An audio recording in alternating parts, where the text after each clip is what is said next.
इंसान भगवान को सिर्फ मुसीबत में ही याद करते हैं, ये सच है। क्योंकि इंसान जब सुख में होता है तब तो भगवान को बिल्कुल ही भूल जाता है और ऐसे जीवन जीता है जैसे भगवान से उसका कोई लेना देना ही नहीं हो।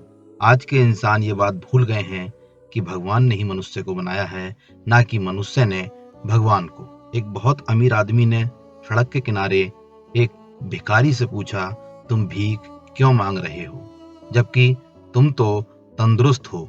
भिखारी ने जवाब दिया, मेरे पास महीनों से कोई काम नहीं है। अगर आप मुझे कोई नौकरी दे दें तो मैं अभी से भीख मांगना छोड़ दूंगा। अमीर आदमी मुस्कुराया और कहा, मैं तुम्हें कोई नौकरी तो दे नहीं सकता, लेकिन मेरे पास इससे भी अच्छा एक ऑफर है। क्यों ना तुम मेरे बिजनेस पार्टनर बन जाओ। भिखारी को उसकी बात पर यकीन नहीं हुआ। भिखारी बोला, ये आप क्या कह रहे हैं? क्या ऐसा मुमकिन है? अमीर आदमी ने कहा कि हाँ, मेरे पास एक चावल का प्लांट है। तुम चावल बाजार में सप्लाई करो और जो भी मुनाफा होगा उसे हम महीने के अंत में आपस में बांट लेंगे। भिखारी की आंखों से खुशी के आंसू निकल पड़े। भिखारी ने उस अमीर आदमी से कहा कि आप मेरे लिए जन्नत के फरिश्ते बनकर आए हो, मैं किस तरह आपका शुक्रिया अदा करूं। फिर अचानक वो चुप हुआ और कहा, हम मुनाफे को कैसे बांटेंगे? क्या मैं 20% और आप 80% लेंगे, या मैं 10% और आप 90% लेंगे? जो भी हो, मैं तैयार हूँ और मैं बहुत खुश हूँ। अमीर आदमी ने बड़े प्यार से उसके सिर पर हाथ रखा और उससे कहा, मुझे मुनाफे का केवल 10% ही चाहिए, बाकी 90% तुम्हारा है ताकि तुम तरक्की कर सको। भिखारी अपने घुटने के बल गिर पड़ा और रोते हुए बोला, आप जैसा कहेंगे मैं वैसा ही करूंगा।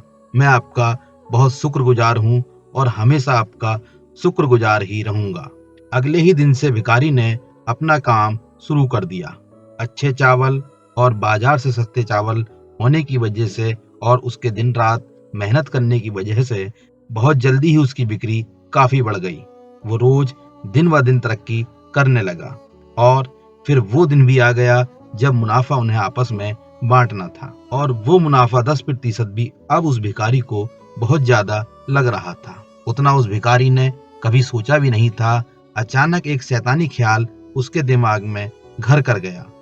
उसने सोचा कि दिन रात मैंने मेहनत की है और उस अमीर आदमी ने कोई भी काम नहीं किया सिवाय मुझे अवसर देने के, तो मैं क्यों उसे 10% दूं? वो इसका बिल्कुल भी हकदार नहीं है।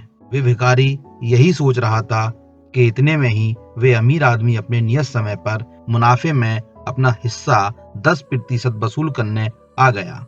तो उस भिखारी ने जवाब दिया, अभी कुछ हिसाब बाकी है, मुझे यहाँ नुकसान हुआ है, लोगों से कर्ज की अदायगी बाकी है। ऐसी वैसी शक्लें बनाकर उस अमीर आदमी को हिस्सा देने को वे भिखारी टालने लगा। अमीर आदमी ने कहा कि मुझे पता है तुम्हें कितना मुनाफा हुआ है, फिर क्यों तुम मेरा हिस्सा देने से टाल रहे हो? उस भिखारी ने तुरंत जवाब दिया, तुम इस मुनाफे के हकदार नहीं हो, क्योंकि सारी मेहनत मैंने ही की है। तुमने तो केवल मुझे वो चावल दिए थे, बाकी सारी मेहनत मेरी है, तो मैं अपना हिस्सा तुम्हें क्यों दूं? अब जरा थोड़ी देर के लिए स्वयं ही सोचिए, अगर वो अमीर हम होते और भिखारी से ऐसा जवाब सुनते तो हम क्या करते? ठीक इसी तरह भगवान ने हमें जिंदगी दी है, हाथ दिए हैं, पैर, आंख, कान, नाक और दिमाग दिया है, समझ दी है और बुद्धि दी है, बोलने को जुबान दी है। हमें याद रखना चाहिए कि दिन के 24 घंटों में 10% भगवान का भी हक है।